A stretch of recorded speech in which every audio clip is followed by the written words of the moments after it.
The Green Bay Packers get more evidence that they outsmarted the NFL. They get more evidence that they're just that much closer to a Super Bowl appearance. Could be as early as this year. I know I love to reference PFF on this channel. I think it's a very good matrix that analyzes every player and every play of every game to deliver player grades, stats, and rankings. In short, it just allows you to see how good your athlete is, your player on the Packers, stacked up against the rest of the NFL. It's a good tool, good matrix. Speaking of which, they also used it as a measuring stick for general managers out there. There's an article that ranked the top general managers in the NFL. Now, I know GMs are not able to suit up, get out there, and perform. However, they're outputting a product out there for the rest of the league to see.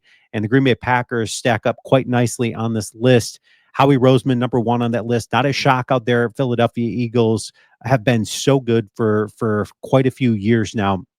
Then you got the Kansas City Chiefs. Again, they're just a reoccurring theme of being at the top of the AFC.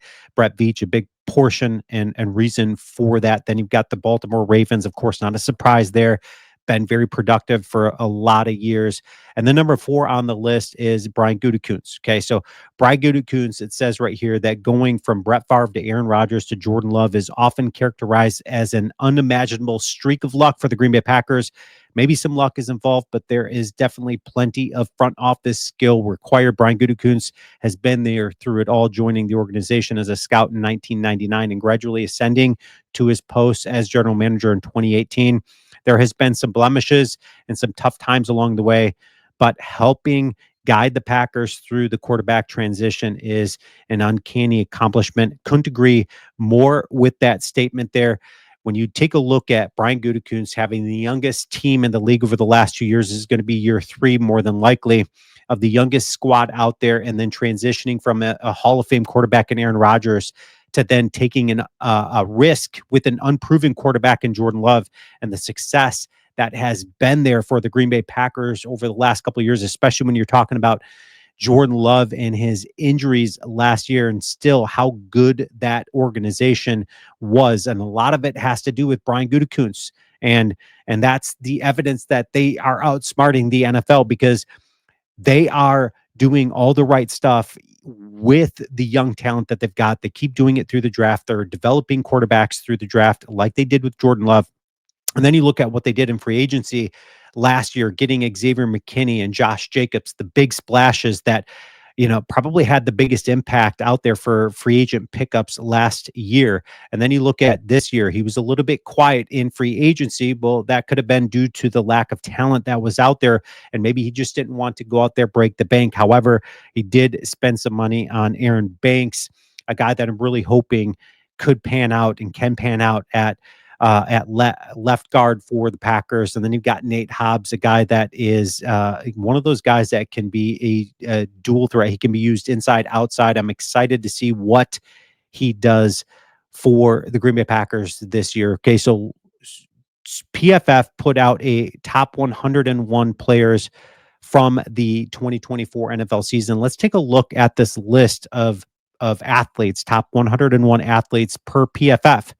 And how many Packers were on that list, how many Minnesota Vikings and Chicago Bears. Chicago Bears had 1, Jalen Johnson, cornerback. And then the Minnesota Vikings had 3, actually 2, Jonathan Greenard, and then Justin Jefferson. And let's take a look at the Packers on this list and where they stack up. The Packers had 3 on this list overall of the top 101, and it starts at number 56. Okay, so 56 on this list is Xavier McKinney. Xavier McKinney, and it says right here, 1 year after placing 57th on this PFF list, McKinney moved up a spot to 56.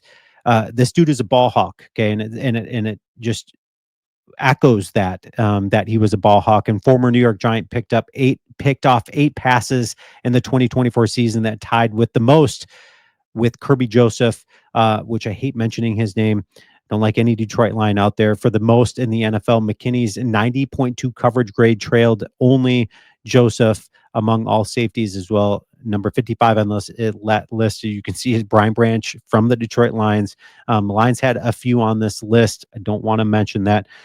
Then you've got number 48 on this list is Zach Tom. Zach Tom, I think this is quite a accomplishment for Brian Gutekunst to go out and draft Zach Tom. This dude is one of the best tackles in the league. Will Anderson Jr., in fact, revealed in an interview on ESPN that Zach Tom is the best offensive lineman that he's gone against.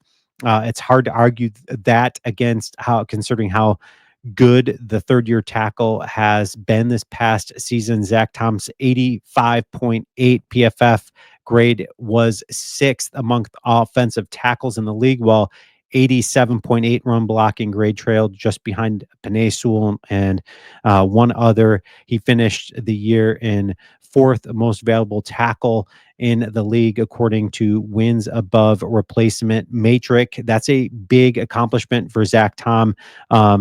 Number 34 on this list is Josh Jacobs. Josh Jacobs, even in a new uniform, it says Josh Jacobs made his mark and put up a career high 92.4 PFF grade. His performance puts him in elite company. He joins Adrian Peterson and Derrick Henry as the only running backs to eclipse 91 overall PFF since they've been doing this back in 2006. Josh Jacobs and Derrick Henry are the only players to accomplish that feat with two different franchises. Huge accomplishment.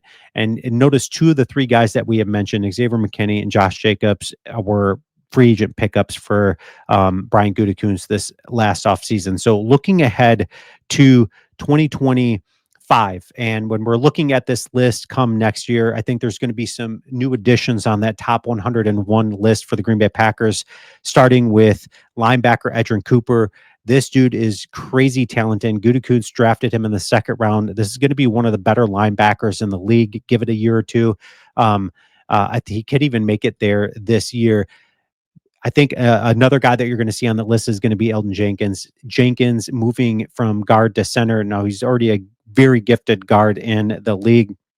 I think his jump to center, it's going to take a year under his belt. He hasn't played that position as a whole since college. So I think it's going to take about a year to get him really comfortable. Maybe near the end of this year you're going to really start to notice some elite type of play out of Jenkins. I think you're going to see Jordan Love also on that list. Jordan Love, I think, is going to take a massive step forward. I think, if you look back at his quote unquote rookie season as a starter for the Packers, you look at that last 8-game performance for Jordan Love, and then everybody had big aspirations coming into the 2024 season. Then he had that knee injury, and he was really plagued with injuries throughout the entire season, but he still put up the numbers. They still put up a lot of productivity when you look across the board, especially having the youngest team in the league. Okay, so another matrix that I want to look at, PFF ranked safeties. So ahead of the 2025 season, let's see where Xavier McKinney is on this list. He's number two on this list for safeties out there. He's in good company. Kyle Hamilton out of the Ravens. We already know that dude is quite special also, but Xavier McKinney, it's going to be interesting to see where Evan Williams falls on this list. I think Evan Williams is a very gifted, talented safety that Gutekunst went out there and got also. You take a look at running backs on top 32 ahead of the 2025 season. Josh Jacobs is number 5 on this list. He's in some good company right there. Bijan Robinson is a very gifted athlete, and I think the quarterback situation there is only going to play into his productivity out on the football field. I don't like where they put Jordan Love on this list ahead of the 2025 season. They have Jordan Love, until he goes out there and proves it, they have him ranked number 12, and that's behind Brock Purdy, Geno Smith, Jared Goff, Justin Herbert. I don't like that. I think Jordan Love, is going to be quite a bit higher on this list, which is good for him because it's not a shoo-in. He's got a lot to prove yet to himself and the rest of the league, but I think he's going to have a monster year. Linebackers on this list, Edgerrin Cooper, of course, we already mentioned that. So where does he fall on this list? It says right here, he's number 9. And it says also his return from injury was out of this world. He was ranked at a 91.3 overall grade from week 15 on. The sky's the limit for this defensive force in 2025. I couldn't agree more. You could see him really jump up on this list. I could see that happening quite easily. Again, centers on this list. We already talked about Jenkins. I think he's going to be on that top 101 list next season. They have Jenkins number 9 on this list. He's going to make a jump up on that list also. I think it's something special that the Packers are starting to build and develop in Green Bay. I think they are going to be knocking on the door of the Super Bowl this year. Leave your comments. Let me know your thoughts. And as always, go Pack Go.